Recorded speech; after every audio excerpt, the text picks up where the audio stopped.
¿Y si los templarios nunca se extinguieron? ¿Y si en lugar de desaparecer, se infiltraron en los rincones más oscuros del poder, manejando hilos invisibles que todavía nos gobiernan? Nos contaron que fueron aniquilados, que su historia terminó en hogueras y cadenas a mentira.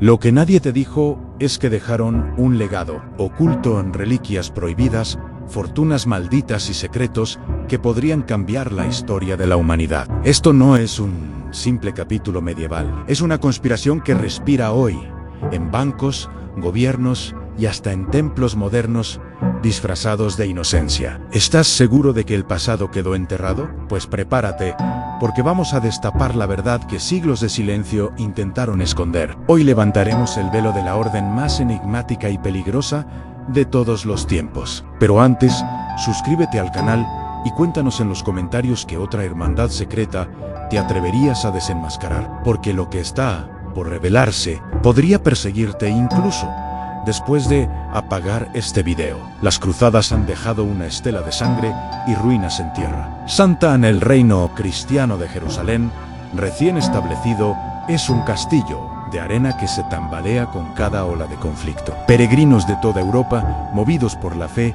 viajan hasta los lugares sagrados solo para ser asaltados, secuestrados o asesinados en el camino. Y es en ese paisaje hostil donde 9 caballeros, encabezados por Hughes de Paynes, hacen un juramento que cambiará el curso de la historia. Prometen proteger a los peregrinos no por gloria ni riqueza, sino como servidores de Cristo. Se autodenominan los pobres caballeros de Cristo y del Templo de Salomón. Un nombre humilde, casi insignificante, pero también profundamente simbólico. Su cuartel general a las ruinas mismas del antiguo Templo de Salomón, uno de los sitios más enigmáticos de toda la Biblia. Aquel lugar no solo albergaba piedras sagradas, también guardaba secretos, y los nuevos ocupantes estaban a punto de descubrirlos. Al principio eran solo eso, pobres, mal equipados, con túnicas gastadas y espadas comunes. Pero había algo más poderoso que las armas en su posesión: una fe férrea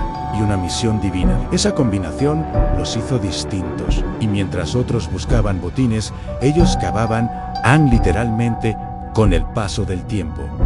Los rumores comenzaron a circular. ¿Qué hacían esos caballeros bajo el templo?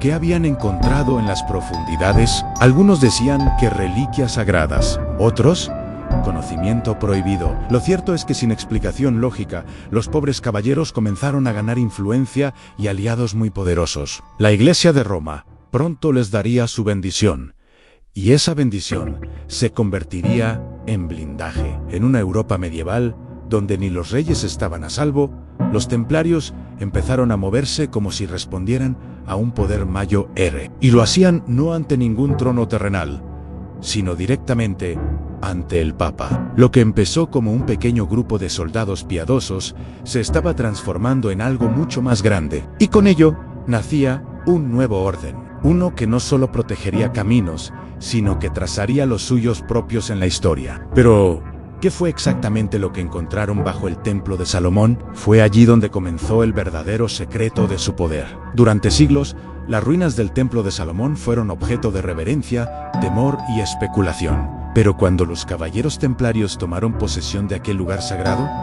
algo cambió. No fue solo una sede simbólica, fue el punto de partida de un misterio que aún hoy provoca escalofríos. Los documentos oficiales de la época poco dicen sobre lo que los templarios hacían bajo tierra, pero los rumores, esos que corren más rápido que cualquier decreto real, hablaban de excavaciones. No era común que una orden militar se dedicara a cavar túneles bajo un sitio sagrado. ¿Estaban buscando algo?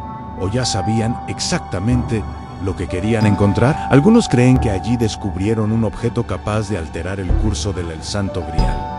Otros afirman que hallaron la mismísima Arca de la Alianza, perdida desde tiempos bíblicos. Y hay quienes aseguran que se trataba de manuscritos secretos, antiguos conocimientos ocultos por siglos, para proteger o controlar a la humanidad. Lo cierto es que tras aquellos años bajo el templo, los templarios dejaron de ser simplemente caballeros santos.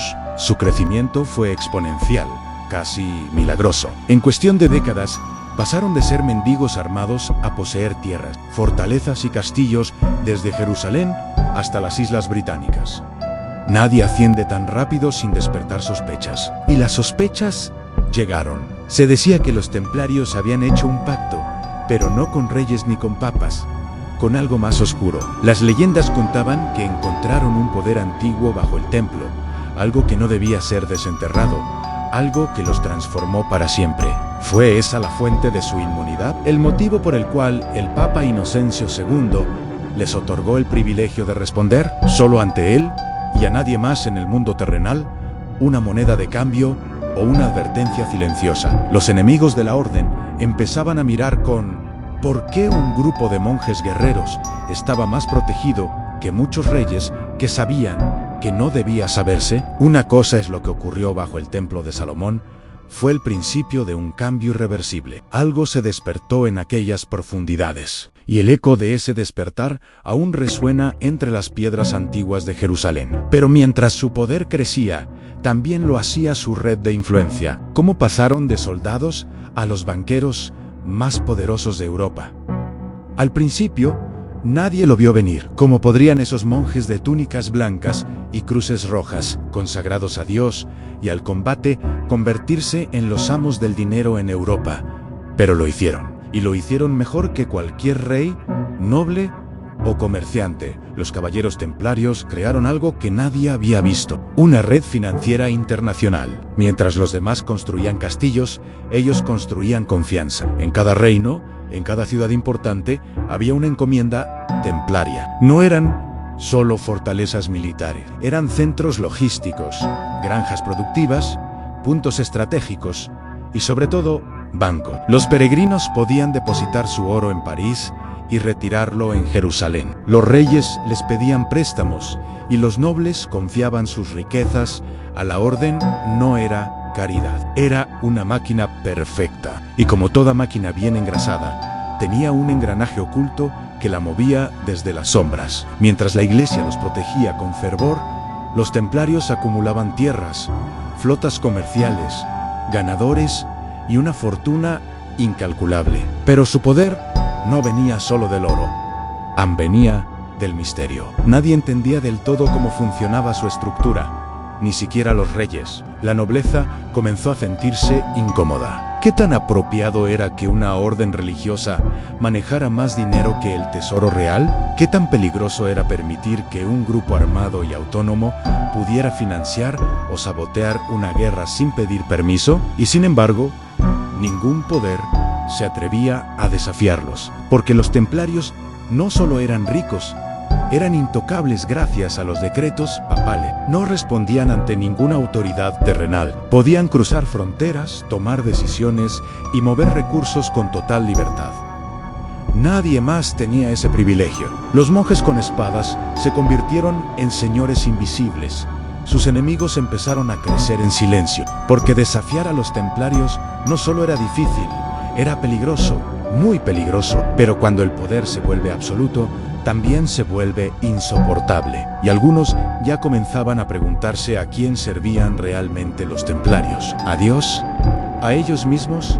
¿O algo mucho más oscuro? En una Europa dominada por la fe, donde una sola palabra del Papa podía condenar a un imperio, los rumores eran armas más letales que las espadas. Y los caballeros templarios, una orden antes venerada, comenzaron a ser objeto de susurros que helaban la sangre. ¿Quiénes eran en realidad estos hombres? ¿Seguían siendo guerreros devotos o se habían transformado en algo más profano? Nadie podía decirlo con certeza, pero las historias crecían como la maleza. Se hablaba de rituales secretos realizados en lo profundo de sus fortalezas, de símbolos extraños grabados en sus capillas, de ceremonias de iniciación que incluían escupir sobre crucifixión, negar a Cristo y besar cráneos humanos. Eran acusaciones tan graves que, de ser ciertas, los convertirían en enemigos de la propia iglesia que los había creado. Pero había aún los templarios, eran demasiado poderosos para ser acusados sin consecuencias.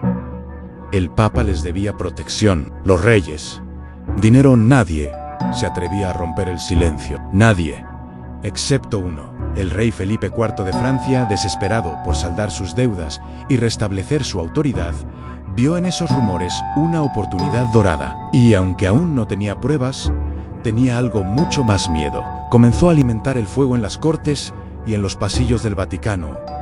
¿Y si los templarios ya no servían a Dios? ¿Y si habían descubierto en sus excavaciones conocimientos prohibidos?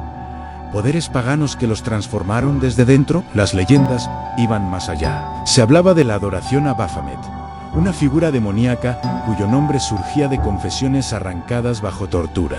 Se decía que algunos templarios poseían reliquias oscuras, que otros practicaban alquimia y que muchos ya no creían en la salvación divina. Eran, en palabras de sus enemigos, una iglesia paralela. La tensión era insoportable. Mientras la sociedad los miraba con desconfianza, ellos guardaban silencio. Un silencio que, para muchos, era una confesión. Y entonces, en medio del temor y la incertidumbre, llegó el golpe final. Una mañana cualquiera se desató la cacería. ¿Cómo se destruye una orden que parecía invencible con una sola herejía? Era una mañana como cualquier otra, hasta que dejaron de serlo el 13 de octubre de 1307. Justo al amanecer, los caballeros templarios en toda Francia fueron arrestados en una operación coordinada, precisa y brutal. No hubo advertencias, no hubo juicios, solo cadenas, puertas derribadas y órdenes del rey. Felipe IV había movido sus piezas en silencio, y cuando el Papa aún debatía, él ya había actuado. Más de 100 templarios fueron apresados esa mañana. El cargo: herejía. El verdadero motivo: poder. Jacques Gimolay, el gran maestre de la orden, fue capturado en París. En él, que había comandado ejércitos y negociado con papas, ahora era arrastrado por los calabozos del rey como un criminal común. Los interrogatorios comenzaron de inmediato, acompañados por la herramienta más antigua del fanatismo, la tortura. Bajo el dolor, muchos templarios confesaron lo que sus torturadores querían oír. Si negaban a Cristo, si besaban ídolos, si adoraban a un demonio llamado Baphomet. Pero las confesiones eran inconsistentes, forzadas, contradictorias. Aún así, bastaron. La opinión pública se volcó en su contra. ¿Cómo no hacerlo? Si incluso los siervos de Dios podían corromperse, ¿qué esperanza quedaba para los demás? El Papa Clemente CR, presionado y manipulado, se vio obligado a ceder. En 1312, la Orden del Temple fue oficialmente disuelta, no por convicción, sino por miedo. Las tierras y bienes fueron repartidos. Algunos templarios fueron liberados, otros murieron en prisión y algunos ardieron. En 1314, Jacques de Molay fue llevado a la hoguera. Dicen que mientras las llamas lo consumían, lanzó una maldición que convocó al Papa y al Rey a comparecer ante el juicio divino antes de un año. Y lo más inquietante es que ambos murieron pocos meses después.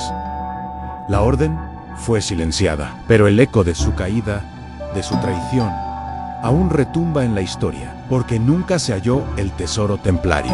Nunca se encontró la evidencia definitiva de sus supuestos crímenes. Lo único que quedó fue el misterio. Pero si los templarios fueron realmente eliminados, ¿cómo explicar los rastros que aún hoy aparecen en todo el mundo? ¿Y qué fue del tesoro desaparecido?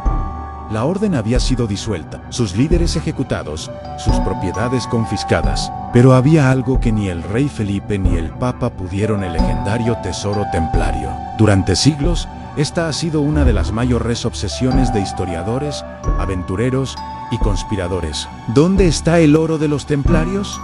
¿Qué secretos guardaba? ¿Y por qué jamás fue recuperado? Según algunas crónicas, los templarios ya sabían lo que se avecinaba. Semanas antes de la redada masiva en Francia, carretas misteriosas salieron de la encomienda de París durante la noche, escoltadas por caballeros silenciosos. Nunca llegaron a ningún puerto registrado. Nunca se les volvió a ver. ¿Qué llevaban? Algunos dicen que toneladas de oro, otros manuscritos antiguos, y hay quienes aseguran que cargaban reliquias sagradas o malditas. En Escocia, Portugal y otras regiones donde la orden tenía presencia, surgieron rumores de templarios que lograron escapar y se replegaron bajo nuevas identidades. En Portugal, por ejemplo, surgió la Orden de Cristo, curiosamente protegida por el mismo rey, que nunca aceptó su disolución. Una continuación encubierta. Y luego están las 100 inscripciones en piedra, símbolos ocultos en iglesias, mapas que no llevan a ninguna parte, o que llevan a lugares donde no debería haber nada. En América, incluso antes de la llegada oficial de los europeos, ya existían leyendas indígenas sobre hombres blancos con cruces rojas que llegaron por el mar. ¿Imposible? Tal vez. ¿Pero acaso no lo era también el ascenso fulminante de un grupo de monjes guerreros? La masonería, los Illuminati y otras sociedades secretas han sido vinculadas, con o sin pruebas, al legado templario. Y si bien la historia oficial insiste en que la orden desapareció, la verdad parece más compleja. Porque los templarios pueden haber muerto, pero su mito nunca fue enterrado. El fuego de sus hogueras solo alimentó la llama de la leyenda. Una llama que sigue encendida hasta hoy cada vez que alguien se pregunta: ¿y si aún están ahí moviendo los hilos desde las sombras? Su desaparición no resolvió nada. Al contrario, abrió puertas a siglos de misterio, teorías y búsquedas que aún no han terminado. Porque cada pista encontrada genera cada símbolo, un nuevo enigma, y cada silencio, una nueva sospecha. Tal vez los templarios hayan desaparecido físicamente, pero su legado sigue vivo en cada rincón oculto de la historia, en los códices sin traducir, en las ruinas olvidadas en las sociedades que operan lejos de la luz. Quizá nunca sepamos toda la verdad, o quizás simplemente no estamos listos para conocerla. Gracias por haber visto hasta aquí. Si te gustó este video y te apasiona este tipo de contenido, suscríbete al canal para no perderte los próximos videos y descubrir más historias fascinantes. Nos vemos en el próximo video.